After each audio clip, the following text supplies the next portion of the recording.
கேள்வி ஒன்றாக இருந்தாலும் பதில் எப்படியா இருக்கும், ஆளுக்கு ஏற்ற மாதிரி மாறுபடும். நேரில் வந்துட்டால் என்ன பண்ணிடலாம், எல்லா கேள்வியும் கேட்டு தெளிவாக. அதுக்கு தான் சத் சங்கம்.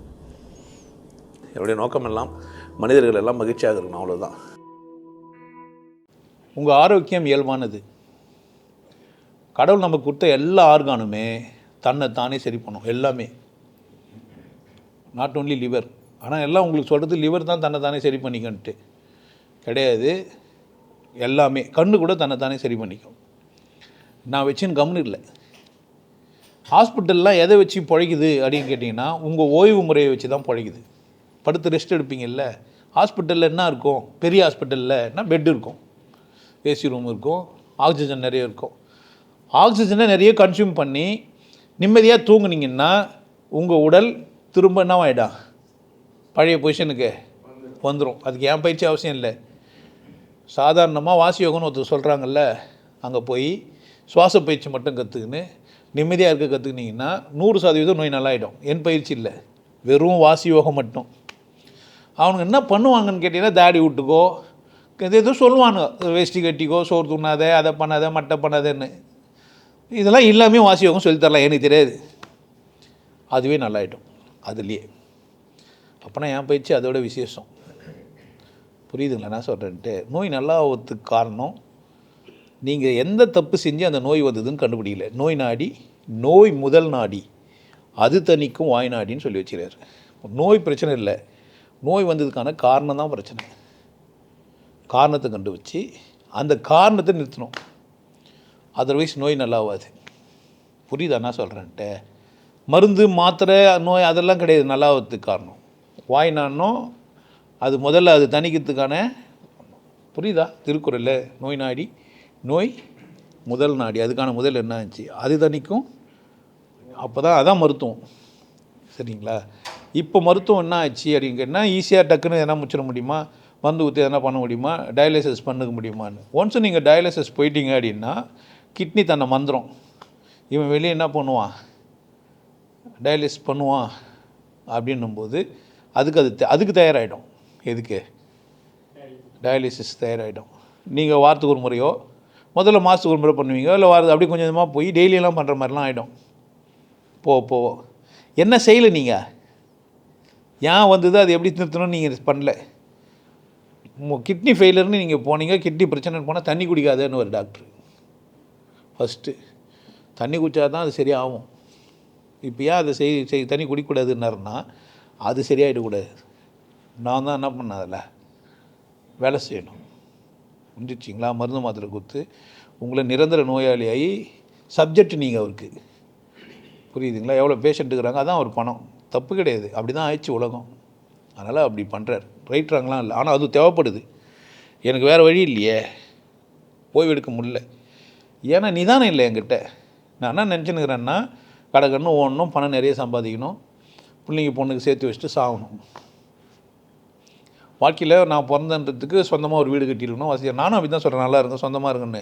ஆனால் இதே வேலையை வச்சுன்னு தெரிஞ்சுனுக்கு சொல்ல, நான் விளையாட்டுன்னு தான் சொல்லுங்கிறேன். இந்த மாதிரிலாம் நான் பண்ணினுக்கிறதுனால என்னை நானே இழந்துருக்கிறேன். ஸோ அந்த இடத்தெல்லாம் சரி பண்ணணும். எந்த இடத்தெல்லாம் எதனால் வந்ததுன்னு பார்த்துட்டு அந்த ஆட்டிடியூடை மாற்றணும், அந்த செயல்பாடுகளை மாற்றணும். குடிக்கிறவராக இருக்கலாம், நீங்கள் குடிக்கிற தண்ணி தப்பாக இருக்கலாம், குடும்பமாக பாரம்பரியமாக உங்களுக்கு வந்திருக்கலாம். இந்த நோய்கள் பல விதத்தில் வருது. புரியுதுங்களா நான் சொல்கிறேன்ட்டு? எப்படி வந்திருந்தாலும் என் பயிற்சியை செஞ்சால், நீங்கள் ஒத்துழைச்சா இம்மிடியட்டாக சரியாயிடும். இம்மிடியட்னா நாளைக்கே இல்லை, புரியும். உடம்பு மாறுது, வேலை நடக்குது, ஏதோ உள்ளே நடக்குதுன்னு தெரியும். அது என்னால் பண்ண முடியும். ஒரு 3-4 நாள்லேயே இப்படி ஏதோ நடக்குதுன்னு உங்களுக்கு தெரியும் உங்கள் உடம்புல. ஆனால் உங்கள் சுற்றிக்கிறவங்களெல்லாம் உங்களுக்கு டிஸ்டர்ப் பண்ணுவாங்க. சுற்றிக்கிறவங்களாம் என்ன பண்ணுவாங்கன்னா டயாலிசிஸ் பண்ணிவிட்டு இருந்துட்டு டக்குன்னு விட்டியானா எதனா ஆயிடுச்சேன்னா என்ன பண்ணுவேணும், பயமாகப்பட்டது அது வரும். புரியுதுங்களா? அப்போ உங்களை சுற்றிக்கிற சமூகத்துலேருந்து நீங்கள் தனித்திடணும். என் பயிற்சி செய்யணும். இல்லை அவங்களாம் இருந்தால் பேசுகிறாங்க, பேசி போட்டோம் நல்லா ஆகிடுன்ற நீங்கள் ஆழ்ந்தமாக இருக்கணும். எப்படி இருந்தாலும் நான் சாவு தானே போனேன், ஆரோக்கியமாக தான் சாக முடியும். எரியிற எண்ணெய்க்குது இல்லை வழுக்கு, அமையும் போது என்ன பண்ணால் நல்லா எரியும். ஏன்? ஒரு மனிதன் எவ்வளோ நோயாளியாக இருந்தாலும் சாகும்போது ஆரோக்கியமாக தான் சாகுவான். அது தெரியுமா உங்களுக்கு? கக்கெல்லாம் வெளியே தள்ளிடுவான், உச்சாலாம் வந்துடும், எல்லாத்தையும் வெளியே தள்ளிட்டு உடம்பு ஃப்ரெஷ்ஷாகி தான் போவான். Natural death. அவனால் அடக்கி வச்சுருந்த அந்த மலம் எப்படி வெளியே வந்தது? அப்போ உடம்புக்கு தெரியுது இனிமேப்பட்டு இங்கே நம்ம உள்ளே இருக்கு, மனசுக்கு தெரியுது உள்ளே இருக்கு போகிறது இல்லைன்னு. அப்போ சரி பண்ணிட்டு போகுது. புரியுதா? வாழும்போதே சாவ கற்றுக்கினீங்கன்னா உங்களுக்கு இன்னும் வாழ்ந்தீங்கன்னா எப்படி நல்லா ஆகாமல் போகும்? அதான் என்னுடைய கேள்வி. நீங்கள் இப்படி கேட்குறீங்களே, நான் இப்படி கேட்குறேன். எப்படி நல்லா ஆக்காமல் இருந்தீங்க நீங்கள் இவ்வளோ நாளாக? ஏன் நோயோடு இருக்கிறீங்கன்னு கேட்குறேன். அப்போ பயிற்சிகள்லாம் இருக்குது, உணவு முறைகள்லாம் இருக்குது. ஒழுங்காக சாப்பிட்டீங்கன்னா சரியாகும்.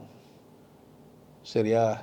அதில் சில பேர்லாம் செய்கிறாங்க. இப்போ சித்த மருத்துவம்லாம் செய்கிறவங்களாம் சில பேர் சொல்லுவாங்க, மருந்தெல்லாம் தருவாங்க. என்ன தப்பு நடக்குதுன்னா, அவங்க கற்றுன்னு செய்கிறாங்களே தவிர ப்ராக்டிஸ் பண்ணி வரல. அவங்க யாரோ சொன்னாங்க, செஞ்சாங்க, கடக்குன்னு அதேமாதிரி செஞ்சுக்கிறாங்க. அவன் மருந்து செய்யறதுக்காக வேண்டிய பரசு இது கண்டதை போட்டு இடிச்சு, துத்தநாங்கெல்லாம் போட்டு இடிச்சு செஞ்சு கொடுத்துருவான். அதுவே உங்களுக்கு ஒரு நோயை உண்டாக்கிடும். புரியுதா? நான் சொல்கிறேன், சாதாரண சாப்பாடு சாப்பிட்டுன்னு மனசை ஆரோக்கியமாக வச்சுன்னு என் பயிற்சி பண்ணால் நோய் நல்லாயிடும். சரி, இதுக்கு சுற்றி வலிக்கல. நான் இவ்வளோ பிரச்சனைகள் இப்படியெல்லாம் இருக்குது. இப்போ நான் உங்களுக்கு நேரடியாக பதில் சொல்கிறேன், பயிற்சி செஞ்சால் நல்லா ஆகிடுன்ட்டு. ஆகாது. ஏன் ஆகாது? பயிற்சி செஞ்சீங்க, சாப்பாடை மாற்றலை, சுற்றிக்கிறவங்க பேச்சை கேட்டீங்க, நல்லாவும். ஏன் கன்ஃபியூஸ் ஆகினுக்கிறீங்க? புரிஞ்சிடுச்சா? கம்முனே இருந்து நல்லா கம்முனு என் பயிற்சியை செஞ்சு நல்லா சாதாரணமாக சாப்பாடெலாம் சாப்பிட்டு ஆரோக்கியமாக இருந்தீங்கன்னா நோய் நல்லாயிடும். வேணா டெஸ்ட் பண்ணிக்கலாம், என்கிட்ட பயிற்சி கூட எடுத்துக்குவானா. எல்லா மாத்திரை மதியம் கொஞ்சம் நேரம் எடுத்து வச்சுட்டு நிம்மதியாக தூங்கி கொஞ்சமாக சாப்பிட்டு சந்தோஷமாக இருந்து பாருங்கள், உடம்புல கொஞ்சம் மாற்றம் ஏற்படும். அதுக்கப்புறமா பயிற்சி கற்றுக்கலாம். இருந்தாலும் சொன்னது கரெக்ட் தான், நம்ம சந்தோஷமாக இல்லை, சந்தோஷமான பாட்டெலாம் பாடுவீங்களா? ரொம்ப பிடிச்ச பாட்டுண்ணா உங்களுக்கு? பிடிச்ச பாட்டு பார்த்த முதல் நாளே, அந்த பாட்டா? உன்னை சீக்கிரம் நல்லாயிடுவீங்க, சீக்கிரம் நல்லாயிடுவீங்க. பாட்டு தானே ஏன் சொன்னேன்னாக்கா அப்படி இல்லை.